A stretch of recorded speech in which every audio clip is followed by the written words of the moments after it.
Ia pun menyuruh pengrajin untuk memperbaiki kediaman Cuyun. Sementara itu kembali kepada Li Tian setelah ia menutup pintu.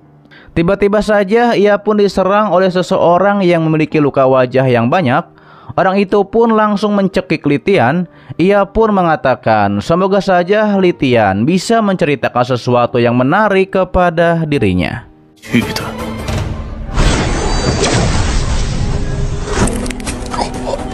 Sementara itu kembali kepada Cuyun yang sedang duduk di meja. Yang sebelumnya ia berbicara dengan Li Tian di sana. Tapi terlihat Li Tian tidak ada di meja. Cuyun sedang asik meminum arak di sana. Kemudian salah satu praktisi yang duduk di sekitar Cuyun mengatakan bahwa Li Tian sangat murah hati. Hanya beberapa hari merekrut lebih dari 3.000 orang untuk Aula Phoenix Emas. Cuyun yang mendengarkan di sana sambil meminum arak. Dikatakan kembali oleh praktisi itu, awalnya merupakan kesempatan bagus untuk merencanakan sesuatu yang besar, akan tetapi Li Tian malah ditangkap oleh Martial Emperor San Feng yang kita lihat sebelumnya mencekik Li Tian.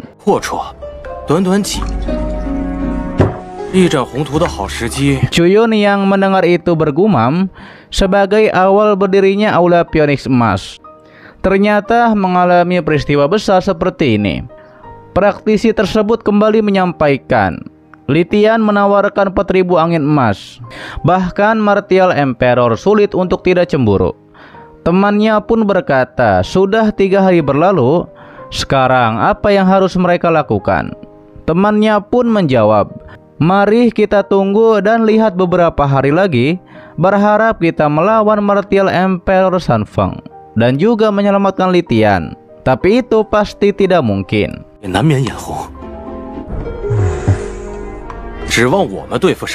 Sedangkan Cuyun mengatakan ternyata ia terlalu memandang tinggi pada Li Tian. Jika sesuatu terjadi, ia harus melakukannya sendiri. Sementara itu terlihat para murid akademi melihat Aula Phoenix. Mereka mengatakan ini tidak sederhana. Salah satunya menduga ia pikir mereka tidak berdaya melawan Martial Emperor. Tapi sekarang bahkan berani menawarkan hadiah secara terbuka kepada Martial Emperor. Disampaikan oleh temannya, menurut aturan Aula Phoenix Emas, hadiah dari Martial Emperor adalah 10.000 angin emas. Itu adalah uang yang sangat banyak. Cukup membuat Martial Emperor yang tua merasa sangat tertarik. Namun tiba-tiba saja ada seorang praktisi tua yang sebelumnya mencekik Li Tian. Ia pun nampak marah melihat tawaran yang dipajang di sana. Lantas ia pun mengambil poster pajangan tersebut lalu pergi dari sana.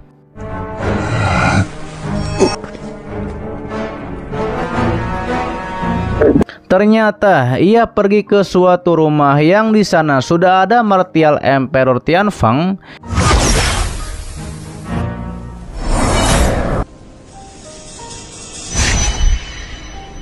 Ia pun menanyakan bagaimana Tianfeng bisa punya waktu untuk datang ke sini. Dikatakan oleh Tianfeng ia datang ke sini hari ini adalah untuk meminjam hidup San Feng sekali. Ia juga sembari menodongkan pedang kepada San Feng. Hal itu pastinya membuat San Feng menjadi waspada dan takut. Tianfeng langsung menyerang San Feng dengan kekuatan anginnya yang membuat San Feng tidak bisa bergerak. San Feng juga dijebak oleh penghalang di putaran angin tersebut.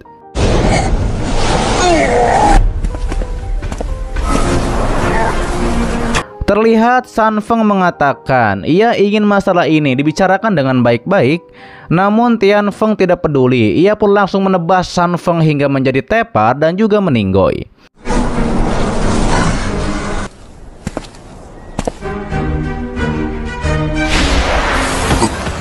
Dikatakan oleh Tianfeng bahwa San Feng sangat bodoh. Semua orang sedang menyelidiki Aula Phoenix Emas dari dalam bayang-bayang. Beraninya San Feng menangkap Li Tian lebih dulu dan menarik perhatian dengan imbalan hadiah besar untuk pengejaran. Dan San Feng pantas untuk mati.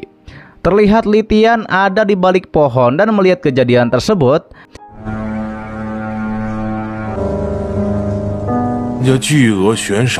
Ketika itu Tianfeng menyadari bahwa Li Tian ada di balik pohon. Ia pun menyuruh Li Tian untuk kembali dan beritahu bosnya Siapkan hadiahnya, kalau tidak ia akan membuat hidup mereka sengsara. Setelah mengatakannya, Tianfeng langsung pergi membawa mayat dari Sanfeng.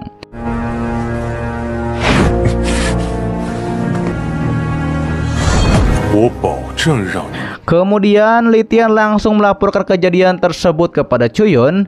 Setelah menjelaskan semuanya yang terjadi, bahwa Martial Emperor Tianfeng membawa mayat Martial Emperor Sanfeng dan ingin mencari Chuyun untuk mengklaim hadiahnya. Disampaikan oleh Chuyun, kelihatannya pesanan hadiah Aula Phoenix emas memiliki daya tarik yang besar. Kali ini sampai membuat Martial Emperor Tianfeng bertindak. Dikatakan oleh Li Tian, lagi pula Chuyun menawarkan hadiah 10.000 angin emas. Namun Chuyun tidak masalah dengan hal itu selama Li Tian bisa menjaga Aula Phoenix emas, karena Chuyun punya banyak angin emas. Tapi Chuyun memperingatkan Li Tian, jika tidak memiliki kekuatan yang cukup untuk melindungi diri sendiri, hindari tindakan yang terlalu mencolok, dan selalu ada kesempatan lain. Li Tian menyampaikan tenang saja, ia tidak akan pernah lagi melakukannya. Kalau tidak, ia akan menghilang dari pandangan Chuyun selamanya. Chuyun pun memberikan hadiah 10.000 angin emas untuk Martial Emperor Tianfeng. Selain itu, Tianfeng juga mendapatkan kontribusi dari Aula Phoenix emas, dapat digunakan untuk meningkatkan level anggota baru dan juga meningkatkan gaji bulanan. Tapi kontribusi di Aula Phoenix emas hanya dapat digunakan oleh anggota Aula Phoenix emas. Entah Kaisar Bela Diri Tianfeng menerima hadiah ini atau tidak, itu tergantung kepada Li Tian. Dikatakan oleh Li Tian, Chuyun tenang saja, dia pasti akan membuat Kaisar Bela Diri Tianfeng bergabung dengan Aula Phoenix emas.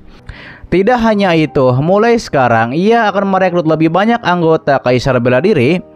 Chuyun menyuruh Li Tian pergi, jangan membuat mereka menunggu.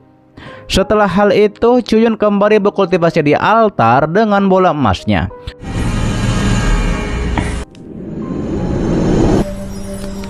Chuyun mengatakan dalam 2 bulan setelah menyerap 20 juta angin emas, hati angin tetap belum ada perubahan. Namun tiba-tiba saja ada suara peri yang memberitahu bahwa Ratu Klan Iblis Roh mereka memanggil Chuyun untuk pertemuan mendesak. Pengawal kerajaan Klan Roh Iblis menunggu Chuyun di pintu masuk jurang tanpa angin. Chuyun bertanya-tanya mengapa Ratu dari Klan Iblis Roh memanggilnya untuk pertemuan mendesak. Ada masalah besar apa yang terjadi di sini? Kemudian Chuyun langsung pergi ke tempat yang sudah ditentukan.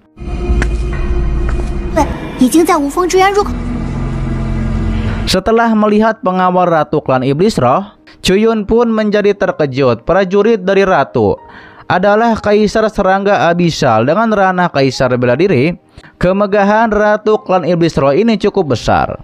Salah satu pengawalnya pun menyampaikan Chuyun adalah tamu yang mereka hormati. Silahkan untuk naik ke kereta.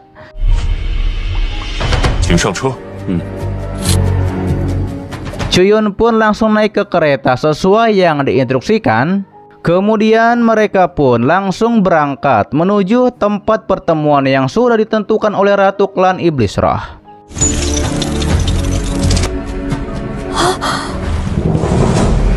Oke guys, itu adalah Donghua dari Spirit Sorcerer Ride part ke-109-nya di season 4 kali ini. Untuk pas selanjutnya akan diupdate cepatnya begitu episodenya sudah muncul, oke? Terima kasih buat kalian yang menonton sampai detik ini dan selalu mensupport channel admin. Sehat-sehat buat kalian semua dan jangan lupa di subscribe agar kalian tidak ketinggalan setiap notif berikutnya. Loncengnya juga dipencet, oke? Agar kalian tidak ketinggalan setiap video baru lainnya. Dan sampai jumpa kembali di video selanjutnya. See you next time and bye bye. Assalamualaikum warahmatullahi wabarakatuh.